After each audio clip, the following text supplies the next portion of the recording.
Ja, hallo zusammen, ich bin der Tobias. Und ich bin die Anna. Ja, und wir zwei sind immer noch zusammen auf dem Rheinburgenweg unterwegs. Immer noch, aber nicht mehr lange, weil wir haben mittlerweile die letzte Etappe des Rheinburgenweges erreicht, die 13. Und die wird uns von Remagen zum Rolandsbogen führen. Ja, wir dürfen heute nochmal gut 13,5 Kilometer zurücklegen und dabei knapp 400 Höhenmeter überwinden. Eine schöne, entspannte Etappe. Bisschen wie ein kleiner Spaziergang, wenn man bedenkt, was wir schon hinter uns haben. Ja, entspannt für die Anne, mir graut es heute schon vor dem ersten Anstieg. Aber ich würde sagen, wir gehen den gleich mal an. Und ja, wenn ihr wissen wollt, wie die 13. und letzte Etappe so ist, Dann kommt mit und wir schauen es uns gemeinsam an.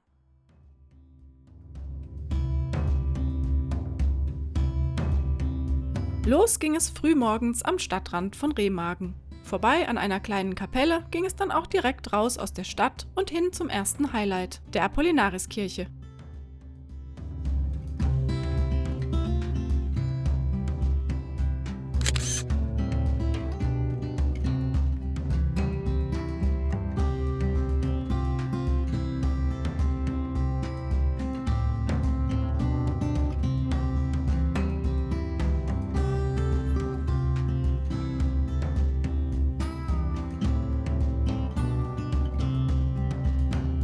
Die Apollinariskirche ist ein Nachfolgebau älterer Gotteshäuser und stammt aus der Mitte des 19. Jahrhunderts. Leider bekamen wir die Kirche nur von außen zu Gesicht, waren die Pforten doch an diesem Morgen verschlossen.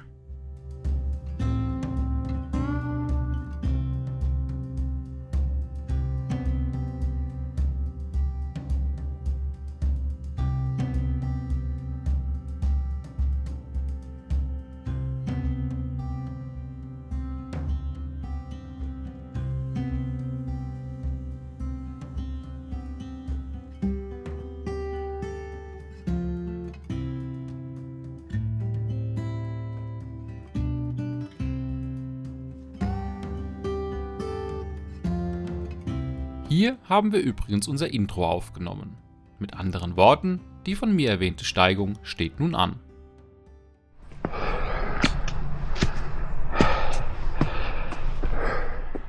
Kommentar zum ersten Anstieg. Es geht in die Oberschenkel und in den Hintern. Bleibt nicht aus. War ja klar. Das stellte sie eben ganz nüchtern fest.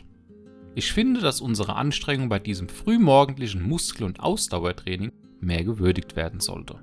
Gelohnt hat sich die Schnauferei jedenfalls. Wurden wir doch direkt mit einer schönen Sicht auf die Apollinariskirche und auf Remagen belohnt.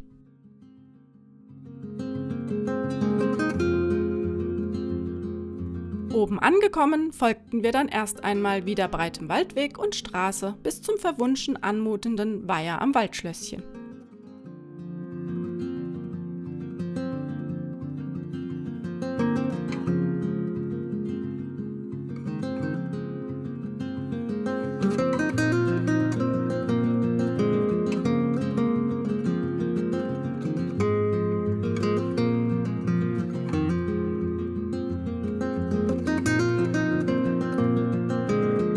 Nachdem wir den Weiher passiert hatten, mussten wir uns entscheiden, ob wir über die kurze, möglicherweise schlammige Hauptroute oder über die mehr als doppelt so lange Umgehung mit Schloss weiterwandern wollten. Wir wählten die kurze Route und hatten Glück. Der Schlamm hielt sich in Grenzen.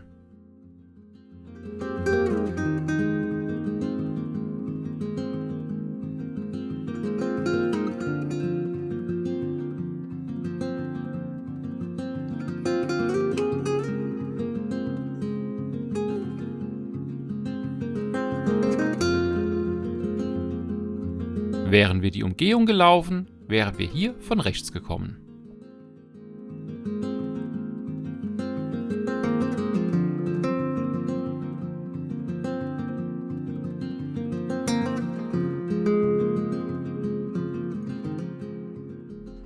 Auf allen Vieren. Da sind deine Schuhe zu hoch.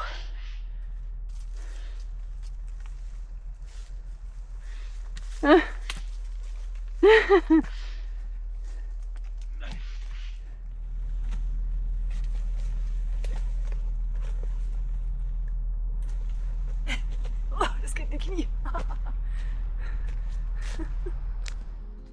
Da war Tobis Variante wohl die angenehmere, auch wenn seine Hände dabei etwas dreckig wurden. Nach nunmehr 13 Etappen am Stück dürfen die Knie aber auch schon mal schmerzen. Hände gesäubert und Knie gestreckt ging es weiter in Richtung Rolandsbogen. Zunächst noch auf schmalem Pfad, später dann mehrheitlich auf breitem Weg.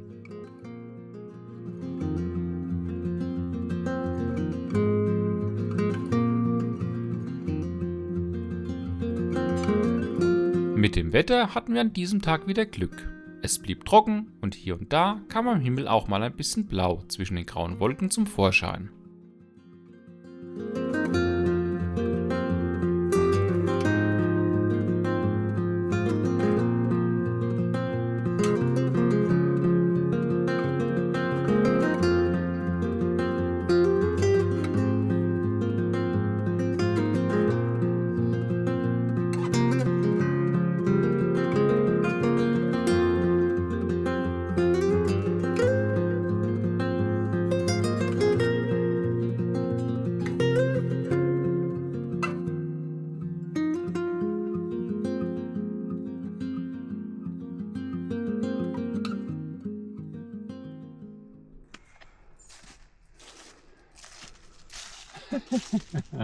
Genau. Hoch, um direkt wieder runter zu wandern. Lieben wir.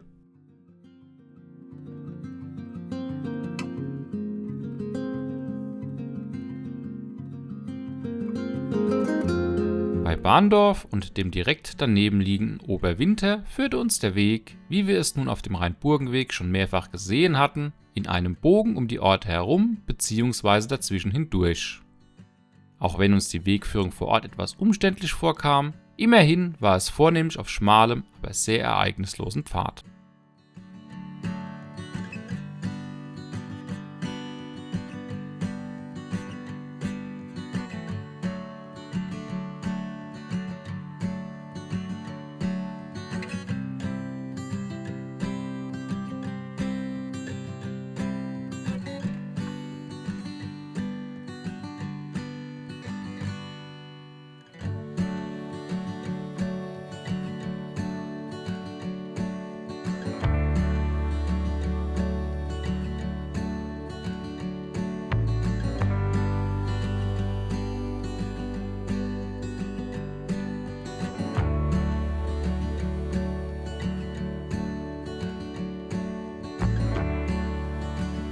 Hinter Oberwinter wurde unsere Wanderbegeisterung dann zunehmend durch immer wiederkehrende Spitzkehren auf die Probe gestellt.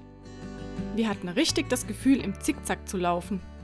Nicht gerade förderlich für die Stimmung, wenn der Weg ansonsten sehr unspektakulär ist und man schon 12 Etappen in den Knochen hat. Wenn es nicht viel zu sehen gibt, muss man sich eben auf Kleinigkeiten konzentrieren. Wie gut, dass wir das auf der ein oder anderen längeren Durststrecke auf dem Rheinburgenweg bisher immer mal wieder üben durften.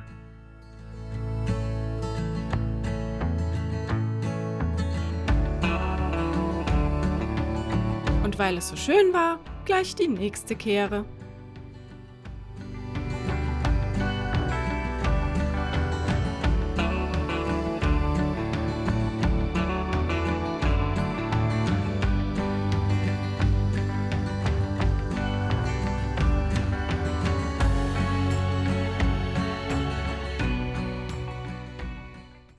Warum auch immer dieser Weg hier keine Spitzkehre machen will.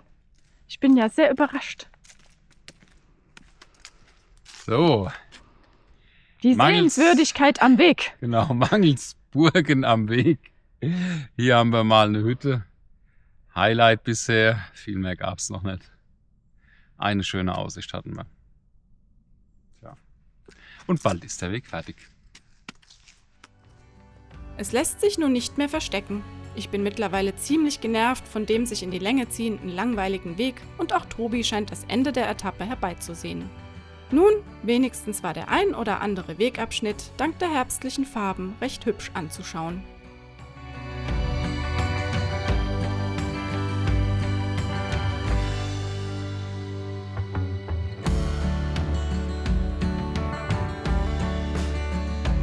Sagten wir nicht eben, wir müssen uns über die kleinen Dinge freuen?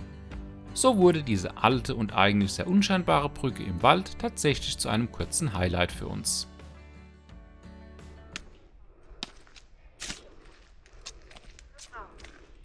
Letzter Anstieg. Nach der ereignislosen Wegführung freut sich Tobi so sehr auf das näherrückende Ende der Etappe, dass ihn selbst die Steigung nicht mehr ausbremsen kann.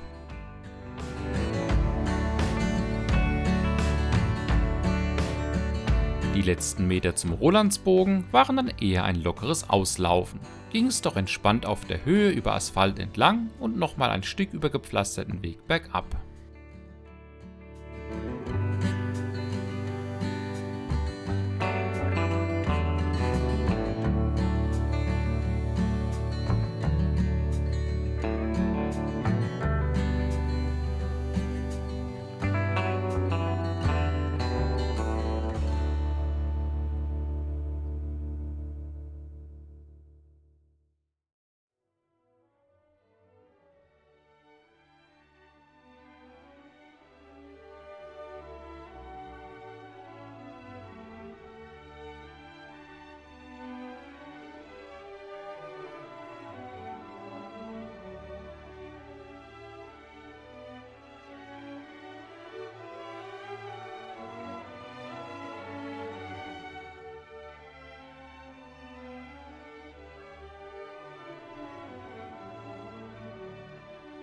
Und dann war er erreicht, der Rolandsbogen.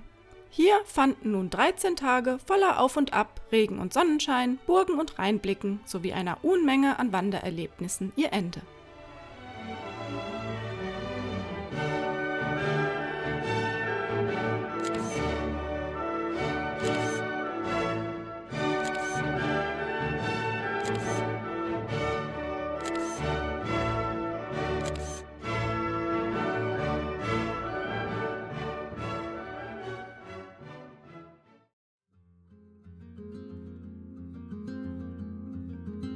Die 13. Etappe startet in Remagen und verläuft lose dem Rhein folgend, aber fast durchgehend außerhalb dessen Sichtweite durch mehrere Ortschaften und Wald bis zum Rolandsbogen.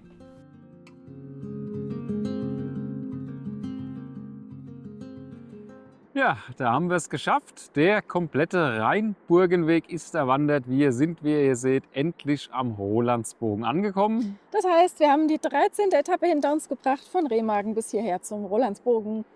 Ja, waren nochmal 13,5 doch recht zähe Kilometer. Sehr zähe Kilometer. Der Weg ist am Anfang von Remagen ausgehend gut gestartet. Wir dachten erst, War ja, noch recht ordentlich. es Ja. steigert sich. Wir hatten noch einen schönen Rheinblick am Anfang oder 2, 3 sogar. Schöner Anstieg, erst über Genau. Stufen, dann noch schöner Wegwechsel immer wieder. Ja, das hat sich aber ganz schnell dann ausgelaufen. Es wurde wieder vorwiegend breiter Weg. Es ging viel durch Wald. Hier und da war mal ein bisschen eine Lichtung dabei.